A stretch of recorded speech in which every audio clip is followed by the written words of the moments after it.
प्रिय विद्यार्थियों एवं सम्मानीय श्रोतागण, आप सभी को भी मेरी ओर से सुप्रभात, नमस्कार, प्रणाम एवं स्वागतम।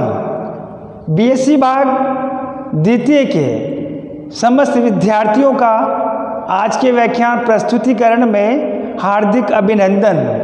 प्रिय विद्यार्थियों, आज का व्याख्यान हमारा कार्नो चक्र है, जिससे बीएससी भाग द्वितीय के प्रश्न पत्र तृतीय के भौतिक रसायन से अध्याय द्वितीय से इकाई द्वितीय से ऊष्मागतिक द्वितीय के रूप में चुना गया है।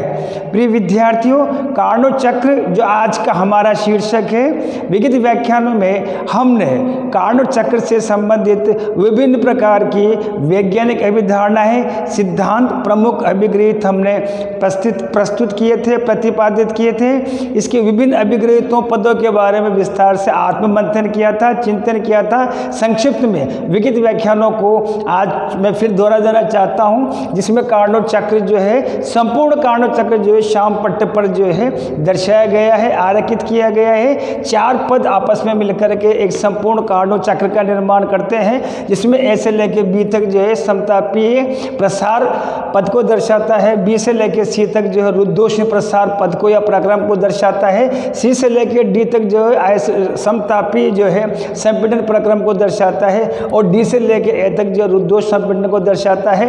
प्रिय विद्यार्थियों, ए से बी इस प्रक्रम के मध्य आवश्यक सिद्धांत में अभिगृहितों में हमने विगत व्याख्यानों में ये प्रतिपादित किया था कि इस वाले पद में ए से लेकर बी तक जो हमारे पास में समतापीय प्रसार वाला जो पद है, इसमें ऊष्मा इंजन को ऊष्मा स्रोत से जो है युग्मित किया था। ऊष्मा इंजन ऊष्मा स्रोत से प्लस Q2 ऊष्मा को अवशोषित करता है, +1 कार्य का संपादन करता है, और परिकलित कार्य विगत व्याख्यानों में हमने श्याम पट्ट पर अंकित किया था। बी से लेकर सी तक इस वाले प्रक्रम में जो रुद्धोष्ण प्रसार को दर्शाता है, इस वाले प्रक्रम में हमने ऊष्मा इंजन को अचालकी जैकेट से युग्मित करके प्रसार कार्य को रुद्धोष्ण ढंग से हमने प्रसारित किया गया। संपादित कार्य +W2 का मान हमने विगत व्याख्यानों में श्याम पट्ट पर अंकित किया था। इसी तरह से सी से लेकर जो डी तक है, हमारे पास में समतापीय संपीड़न पद को समतापीय संपीड़न प्रक्रम को दर्शाता है। इस वाले सी से लेकर डी तक इस वाले प्रक्रम में हमने ऊष्मा इंजन को सिंह से युग्मित किया था। इस वाले पद में संपीड़न कार्य के दौरान इस सी से लेकर डी तक जो ताप का मान जो हमने प्रेक्षित किया था, उसको T1 के द्वारा प्रदर्शित किया था। और आप देखेंगे जैसे ही ऊष्मा इंजन को सिंक के द्वारा युग्मित किया जाता है, ऊष्मा इंजन द्वारा जो है -W3 कार्य को जो है निष्पादित किया जाता है। शेष ऊष्मा सिंक को -Q1 के रूप में जो है ये स्थानांतरित करता है, उत्सर्जित करता है।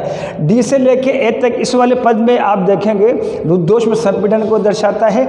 डी से लेकर ई तक इस पद में पुनः ऊष्मा इंजन का जो है अचालकी जैकेट से जो है उसका संबंध युग्मित किया जाता है। रुद्धोष्ण बनाकर संपीड़न ढंग से जो है -W4 कार्य का जो है परिकलन किया जाता है, निष्पादन किया जाता है।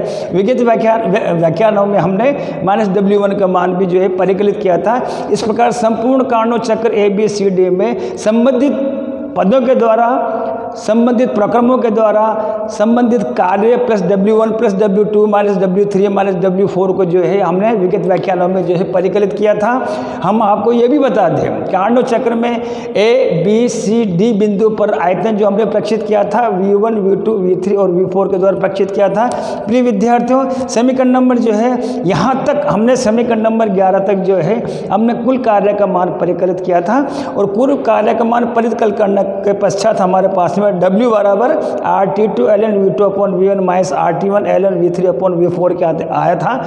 अब हमें V2 अपॉन V1 और V3 अपॉन V4 के मध्य संबंध स्थापित करना है। इसके लिए जो है आइए इस विषय को हम आगे जो है बढ़ाते हैं कि V2 अपॉन V1 और V3 अपॉन V4 में क्या संबंध है।